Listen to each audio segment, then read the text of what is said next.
अस्सलाम वालेकुम everyone, welcome back to my channel. I hope आप सब ठीक होंगे। तो ये वीडियो ना बहुत दिनों से पेंडिंग हो गई थी। ईद हॉलीडेज़ पर ना एक्चुअली हम गए हुए थे अल खोबर और वहाँ पर ना मैंने हस्बैंड के फ़ोन से थोड़े से क्लिप्स बना लिए थे और मेरे फ़ोन से बाकी सारा मैंने रिकॉर्ड कर लिया था। पता नहीं कैसे थोड़े से वीडियोस ना मुझसे मिस हो गए थे, तो इसी वजह से ना मैंने ये व्लॉग एडिट ही नहीं किया। लेकिन अब मैंने सोचा कि इससे पहले बहुत देर हो जाए और जो भी क्लिप्स मैंने दमाम में बनाए थे वो सारे वेस्ट हो जाए, तो इससे बेहतर ये होगा कि जो भी क्लिप्स मेरे पास पड़े हुए हैं उसी से मैं एक छोटा सा व्लॉग बना लेती हूँ। यहाँ ना हम बच्चों को लेकर गए थे टिम हॉर्टन्स पर। वहाँ से हमने बच्चों के लिए ले लिए थे डोनट्स और अपने लिए स्पेनिश लैटे और ग्रिल सैंडविच हमने ऑर्डर किया था। लेकिन ये जो ग्रिल सैंडविच का टेस्ट ना मुझे बिल्कुल भी अच्छा नहीं लगा। डोनट्स और कॉफ़ी लेकर हम चले गए थे अपने घर और घर पहुंचने के बाद ना बच्चे और हस्बैंड सो गए थे और मैंने स्टार्ट कर दी थी पैकिंग, क्योंकि नेक्स्ट मॉर्निंग हमें निकलना था अल खोबर के लिए।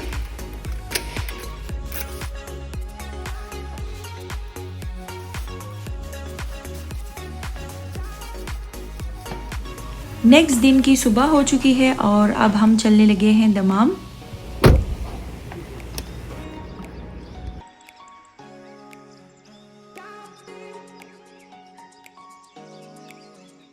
जब तक अरशद कार में पेट्रोल फिल करवा रहे थे, मैं चले गई थी सुपरमार्केट और वहाँ से मैंने बच्चों के लिए थोड़े बहुत स्नैक्स ले लिए थे और पानी और जूसेस भी ले लिया था।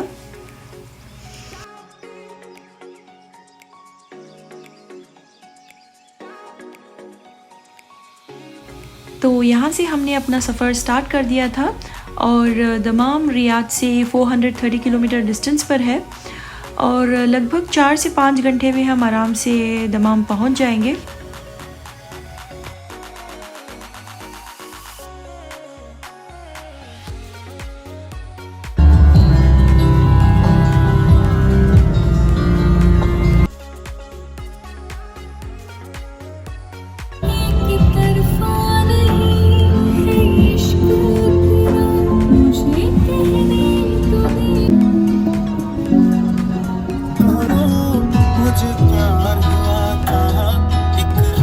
सुबह ट्रैवल करने का एक फ़ायदा हुआ कि हमें मौसम बहुत ही मॉडरेट मिला, ना ज़्यादा गर्मी लग रही थी और हमारा सफ़र बहुत ही स्मूथ रहा।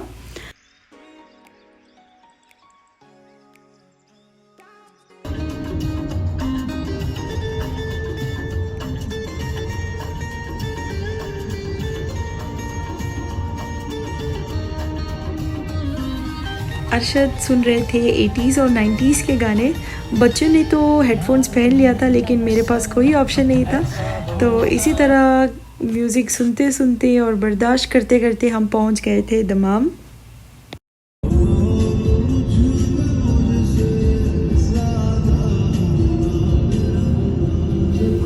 तो फाइनली हम पहुंच गए हैं खोबर और हर जगह मुझे ग्रीनरी देख के बहुत ही अच्छा लग रहा था। 2 साल बाद मैं ट्रैवल कर रही हूँ दमाम। ज़यान के बाद तो हमने दमाम की विज़िट ही नहीं की। तो फाइनली हम पहुँच चुके हैं अपनी होटल। यहाँ पर हमारा 2 डेज़ का स्टे था। ईद हॉलीडेज़ में ना सारी होटल बहुत ही ज़्यादा एक्सपेंसिव हो जाती हैं और मोस्टली सारे प्री बुक्ड होते हैं। हमने भी प्री बुकिंग करवाई थी लेकिन इनके साइट में कुछ प्रॉब्लम हो गया था, तो इस वजह से ना हमारी बुकिंग कंफर्म होने में बहुत ही ज़्यादा टाइम लग गया। लेकिन बाद में जाकर अल्हम्दुलिल्लाह हमारी बुकिंग कंफर्म हो गई और हम चले गए थे अपने रूम।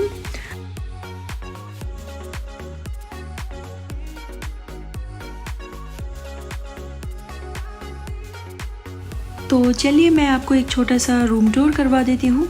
तो जैसे ही हम एंटर करते हैं, यहाँ पर है एक छोटा सा कोजी सा टीवी लॉन्च।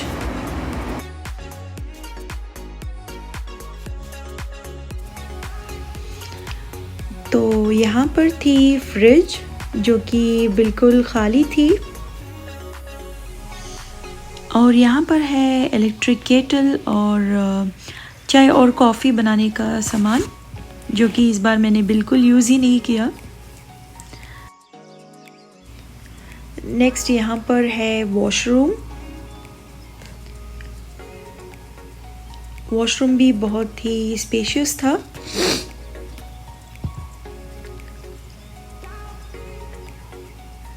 उसके बाद नेक्स्ट यहाँ पर है मास्टर बेडरूम। तो बेडरूम मुझे बहुत ही अच्छा लगा, बहुत स्पेशियस भी था, खुला खुला था।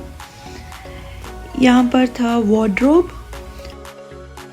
यहाँ ना मैं अपने हस्बैंड को दिखा रही थी कि उन्होंने आयरन स्टैंड भी रखा हुआ है वार्डरोब में, और वहाँ पर एक लॉकर भी था। तो चलते हैं और देखते हैं हमारे बेडरूम के विंडो से व्यू। तो व्यू तो बहुत ही प्यारा लग रहा था, लेकिन जो बाहर का वेदर था बहुत ही ज़्यादा सनी था और ह्यूमिडिटी भी बहुत ज़्यादा बढ़ गई थी। तो बाहर जाने का बिल्कुल मन ही नहीं कर रहा था, और बच्चे भी बहुत ज़्यादा टायर्ड हो गए थे। और उसके बाद मैंने बच्चों को थोड़ी देर रेस्ट करने के लिए कह दिया था।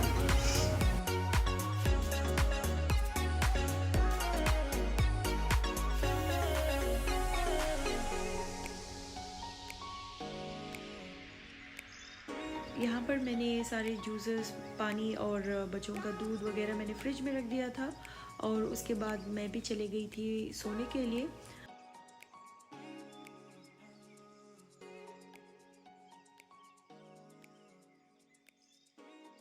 हमने अच्छे से रेस्ट किया और उसके बाद ना हम सब फ्रेश हो गए थे। मैंने बच्चों को भी नहला दिया था। उसके बाद ना हम सबको बहुत ही ज़्यादा भूख भी लगने लगी थी, क्योंकि सुबह से हमने कुछ भी नहीं खाया था। वैसे तो रास्ते में हमने बहुत सारे स्नैक्स वगैरह हमने खाए थे, लेकिन जो प्रॉपर मील होता है वो हमने नहीं खाया। और वैसे भी ट्रैवलिंग के बाद ना बहुत ही ज़्यादा भूख लगने लगती है। तो हम सब जल्दी से तैयार होकर बाहर निकल गए थे, और होटल के पास में ही ना हमें बर्गर किंग भी नज़र आ गया था। तो हम चले गए थे बर्गर किंग, और बर्गर किंग बहुत ही खाली था, मतलब बिल्कुल रश नहीं था। तो हमें ऑर्डर भी जल्दी से मिल गया हमारा। तो वहाँ से खाना खाने के बाद, मतलब बर्गर्स खाने के बाद हमें जाना था कॉर्निश।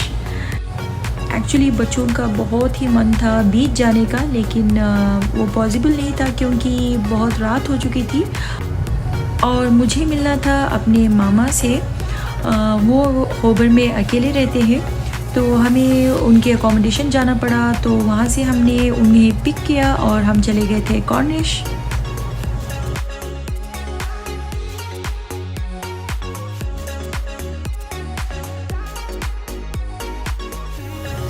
तो हम पहुंच गए थे कॉर्निश, लेकिन यहाँ पर ना बहुत ही ज़्यादा रश था और पार्किंग मिलने में बहुत मुश्किल हो रही थी, इसलिए हमें बार बार ना यू टर्न लेकर आना पड़ा।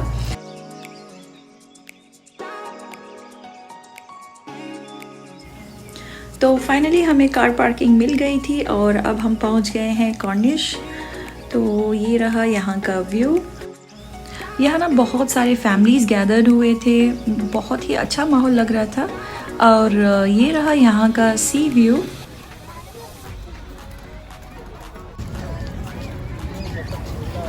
ये व्यू देखकर ना मैं बहुत ज़्यादा रिलैक्स फील कर रही थी, और यहाँ से ना बैरन ब्रिज भी नज़र आ रही थी। इस बार ना बच्चों को लेकर हम बीच नहीं जा सके, क्योंकि वेदर बहुत ही ज़्यादा सनी और ह्यूमिडिटी भी बहुत ज़्यादा है। इंशाल्लाह हम फिर से दमाम की विज़िट करेंगे विंटर्स में। तो यहाँ कॉर्निश में थोड़ी देर बैठने के बाद हम चले गए थे डिनर करने के लिए। तो हम आ गए हैं जैतून रेस्टोरेंट में। इस रेस्टोरेंट के बारे में काफ़ी अच्छे रिव्यूज़ हमने सुने थे। नो डाउट यहाँ का खाना बहुत ही ज़्यादा टेस्टी था। सिर्फ एक ही प्रॉब्लम थी, वो था वेटिंग टाइम।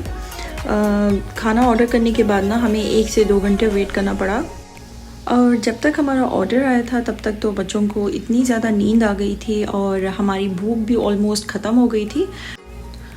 तो डिनर करने के बाद हम चले गए थे वापस अपने होटल। तो ये थी नेक्स्ट डे की वीडियो, और आज हमें होटल से चेकआउट करना था, और यहाँ से हम जा रहे थे मेरी सिस्टर इन लॉ के घर। मेरे हस्बैंड की ना 2 बहनें यहीं पर रहा करती थी बहुत सालों से होबर में। रिसेंटली ना एक बहन उनकी मूव कर गई हैं यूके और उनके बड़े बहन इंडिया में सेटल हो गए हैं बच्चों के हायर स्टडीज़ की वजह से। तो आज हम जा रहे थे उन्हें मिलने के लिए और मेरे हस्बैंड ने पहले से ही इन्फॉर्म कर दिया था। यहाँ पर निदा मेरी हेल्प कर रही थी पैकिंग करने में।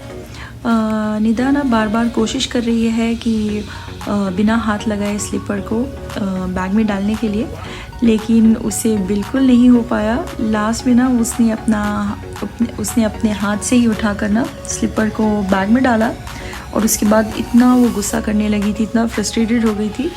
और ये सब कुछ मेरे हस्बैंड ने चुपके से रिकॉर्ड कर लिया था और वो इमीडिएटली चली गई थी हैंड वॉश करने के लिए। तो यही सारी छोटी छोटी चीज़ें ना बच्चों की याद रह जाती हैं। होटल से चेकआउट करने के बाद हम आ गए थे मॉल ऑफ देहरान। यहाँ हम आए थे सादुद्दीन ढूंढते ढूंढते, लेकिन हमें सादुद्दीन तो नहीं मिला, लेकिन यहाँ पर एक कैफ़े था, सादुद्दीन कैफ़े। यहाँ पर सिर्फ पेस्ट्रीज़ थे और बहुत कम वैरायटी थी, तो इसलिए हम यहाँ से निकल गए थे और रास्ते में हमने सादुद्दीन से बकलावा ले लिया था।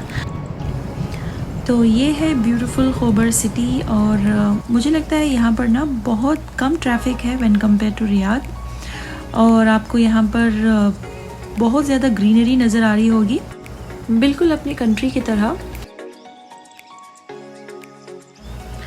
पहले जब मेरे बच्चे बहुत छोटे थे ना, जब स्कूल वगैरह नहीं जाया करते थे, तो मोस्ट ऑफ द टाइम मैं और मेरे हस्बैंड ना हम ईद हॉलीडेज़ पर यहीं पर आया करते थे और हमारा सारा वेकेशन यहीं पर गुजरता था। हम सब मिलकर ना बहुत ज़्यादा आउटिंग करते थे, बीचेस और कॉर्निश वगैरह ना घूमने जाते थे और बारबेक्यू पार्टीज़ भी होती थी।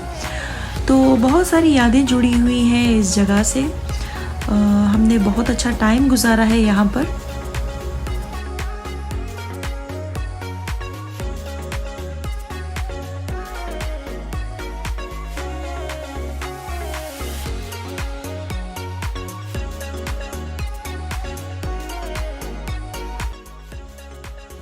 हम फाइनली पहुँच गए थे मेरी सिस्टर इन लॉ के घर। बहुत ही इमोशनल मोमेंट था क्योंकि मेरे हस्बैंड उन्हें मिल रहे थे बहुत सालों के बाद। तो वहाँ पहुँचने के बाद मैंने कुछ भी रिकॉर्ड नहीं किया क्योंकि ज़यान ने मुझे बहुत तंग कर दिया था, क्योंकि ज़यान के लिए नई जगह थी और उसे एडजस्ट होने में थोड़ा सा टाइम लग रहा था। और मैं भी ना बातों में इतनी बिज़ी हो गई थी कि मैं व्लॉगिंग करना ही भूल गई। लंच में मेरी सिस्टर इन लॉ ने बहुत ही टेस्टी बिरयानी बनाई थी और साथ में फ्राइड फ़िश भी थी। बिरयानी खाने के बाद हम सब ने चाय शाय पी लिया था और उसके बाद बहुत देर तक हम सब बातें करते रहे और रात में हम सब निकल गए थे बाहर घूमने के लिए। तो हम आए हुए थे मैजिक फेयर पर। यहाँ पर ना एंट्रेंस बिल्कुल फ्री थी और बहुत ज़्यादा क्राउडेड था क्योंकि ईद हॉलीडेज़ थे तो बहुत सारे लोग आए हुए थे।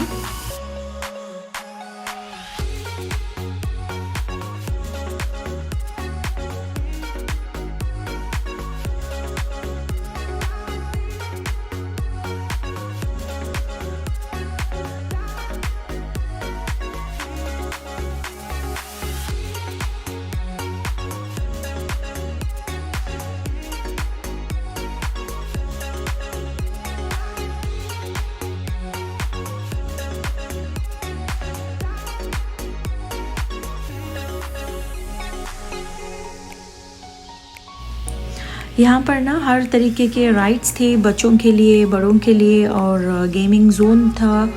और यहाँ पर ना एक सऊदी ट्रेडिशनल प्रोग्राम भी चल रहा था।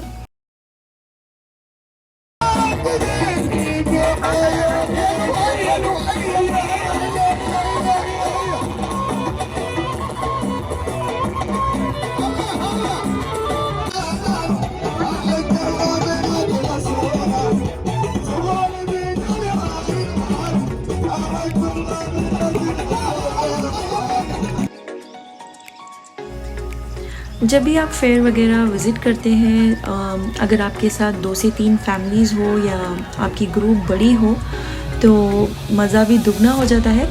माशाल्लाह से हमने भी बहुत एंजॉय किया, हमारी भी काफ़ी बड़ी ग्रुप थी, तो हमने बहुत ज़्यादा एंजॉय किया था और बच्चों ने भी एंजॉय किया।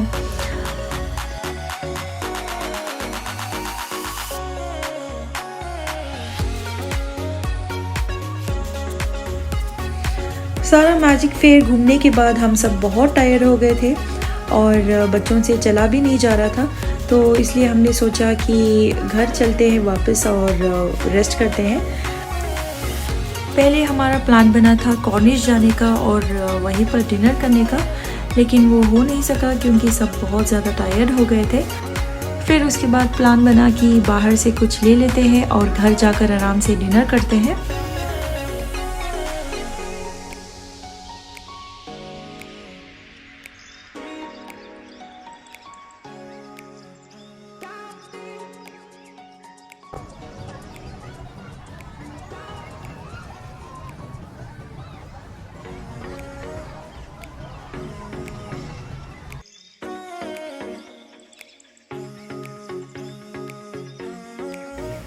रास्ते में मेरे हस्बैंड के बहनोई ने तुर्किश रेस्टोरेंट से खाना पैक करवा लिया था। इनका खाना ना बहुत ही ज़बरदस्त था, स्पेशली इनके जो कबाब्स थे इतने ज़्यादा जूसी थे और ये जो बारबेक्यू चिकन आप देख रहे हैं ये भी बहुत ही टेस्टी थी। हम सब ने मिलकर डिनर किया और उसके बाद हमने मूवी भी देखी थी और देर रात तक हम बातें करते रहे।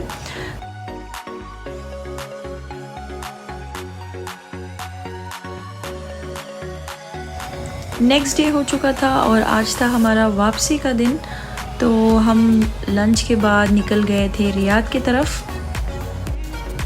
लास्ट 2 डेज़ हमने ख़ुबर में बहुत ही ज़्यादा एंजॉय किया और बस रियाद पहुंचने के बाद बैक टू नॉर्मल रूटीन।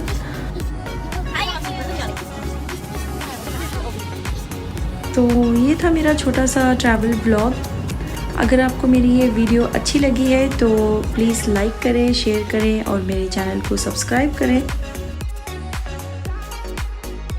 और रास्ते में ना हमने कॉफ़ी और सिनेमन रोल ले लिया था, यही खाते खाते ना हम पहुंच गए थे रियाद। तो बस यही था आज के लिए। मैं आपसे बहुत जल्द मिलूँगी एक न्यू ब्लॉग के साथ। टिल देन टेक केयर, अल्लाह हाफिज़।